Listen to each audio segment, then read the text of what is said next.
श्री नामदेव जी महाराज, उनके नाना जी थे श्री वामदेव जी महाराज, ठाकुर जी की सेवा करते थे।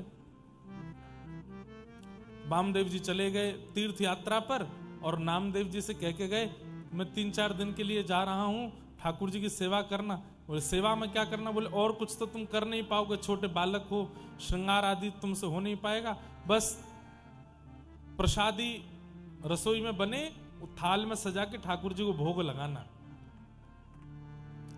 और जाते जाते कह गए, बिना भोग लगाए प्रसाद मत पाना। नामदेव जी महाराज बोले ठीक है।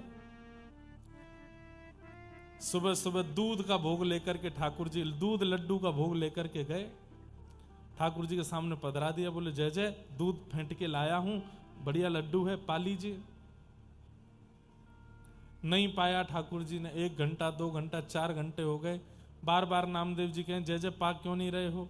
अभी आपने दूध ही नहीं पाया तो अगला प्रसाद कैसे लेके आऊं? अच्छा दूध पाने की इच्छा नहीं होगी, खिचड़ी ले आता हूं। खिचड़ी ले आए, नहीं पाई ठाकुर। अच्छा आपको कुछ और पाना होगा, पूरन पूली बनवा के ले आए, पूड़ी दाल साग भाजी बनवा करके ले आए, ठाकुर जी नहीं पावे। हम आपकी तरह थोड़े ही थे कि बस पर्दा लगा के संतुष्ट हो जाते हैं, हम तो कि पा लिया ठाकुर जी ने। नामदेव जी को तो तक खाओ, थाली साफ चाहिए। नहीं पाया ठाकुर जी ने। 1 दिन 2 दिन बीत गए, नामदेव जी बेचारे रोने लगे। बोले मैं छोटा सा बालक हूं, मुझ पर दया नहीं आती आपको? नाना जी कह के गए जब तक आप नहीं पाओगे तब तक मैं नहीं पा सकता। अरे आपको भूख नहीं है तो मत खाओ, पर मेरे को पवाने के लिए तो खा लीजिए कि मैं पालूं। इतने में ठाकुर जी प्रकट हो गए और प्रकट होकर के नामदेव से बोले, इतनी जल्दी थोड़ी आता हूं मैं, थोड़ा तो तपस्या करनी चाहिए, थोड़ा तो भजन करना चाहिए। ये क्या तुमने 2 दिन में बुला लिया? बोले कि मुझे आपके दर्शन की अभिलाषा तो थी, पर उससे ज्यादा मुझे भूख लगी थी, पालो पहले। ठाकुर जी पा लिए। ठाकुर जी प्रेम से पाए। अब नामदेव जी बोले देखो, अब आप मेरी बात मानिए। बोले क्या? आप आते हो ये बात तो सिद्ध हो गई, आप प्रकट होते हो, तो फिर इतना नाटक नहीं करना। जब जब थाली लाऊं प्रकट होके पा लिया करना, मैं तभी पाऊंगा, नहीं तो। ठाकुर जी बोले बड़ी अच्छी जबरदस्ती तुम्हारी। बोले हाँ है, प्रकट होना पड़ेगा। तो ठाकुर जी 3 दिन में ही प्रकट हो गए और प्रेम से पाया। चौथे दिन उनके नाना जी वामदेव जी आ गए। बंधुओं, ठाकुर जी का स्वरूप बता देता है कि सेवक कैसी सेवा करता है।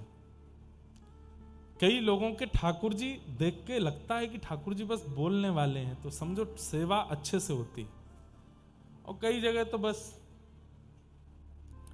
ऐसा लगता है कि ठाकुर जी बस दिन गिन रहे हैं कि जल्दी जल्दी कोई और ये पधारे, दूसरों सेवक आवे, मेरी सेवा अच्छे से तो भी होगी। सेवा खूब भाव से किया करो बंधुओं। आपका सौभाग्य है कि आपको ठाकुर जी ने यशोदा बनने का सौभाग्य दिया, आपको ठाकुर जी ने नंद बाबा बनने का सौभाग्य दिया। आपके यहाँ लाला बन के आए हैं, तो वैसी सेवा करो जैसी लाला की होनी चाहिए। थाट में कोई कमी मत छोड़ा करो। अपने लिए रोटी नहीं बन पा रही, ठीक है, ठाकुर जी को बढ़िया पवाओ। ठाकुर जी का इतना ध्यान रखो कि ठाकुर जी आपसे प्रसन्न रहें। वामदेव जी आ गए, आकर के बोले अच्छा ठाकुर जी तो बड़े प्रसन्न लग रहे हैं, बढ़िया प्रेम से भोग आदि पवाए। बोले हाँ। अच्छा जाओ रसोई घर से थाली ले आओ, ठाकुर जी का भोग लगा देते हैं। नामदेव जी थाली लेकर के आए, तो नाना वामदेव जी ने कहा लाओ मुझे दो, मैं लगाता हूँ। बोले हाँ लगाओ। धर दिया सामने, और सामने लगा पर्दा किया, मंत्र आदि बोले, थोड़ा आचमन आदि कराया, घंटी बजाई, पर्दा हटा दिया, उठा ली थाली। नामदेव जी बोले नाना जी क्या किया? बोले भोग लगाया। बोले खाया तो कुछ भी नहीं। बोले ऐसे ही भोग लगता है? बोले मैंने तो ऐसे नहीं लगाया था। बोले तो तुम कैसे? बोले हमारी तो थाली भीतर जाती, बिल्कुल साफ होके बाहर आती, सब पाते ठाकुर जी। तो नाना जी हंसने लगे, बोले सब जानता हूं, भोग लगाने के चक्कर में चुपचाप खुद ही खा जाता होगा बैठ के। अरे नहीं, ठाकुर जी पाते थे।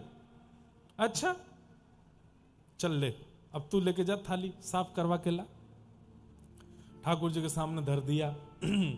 आ जाओ ठाकुर जी, आ जाओ आ जाओ, खूब बुलाया, ठाकुर जी नहीं आए।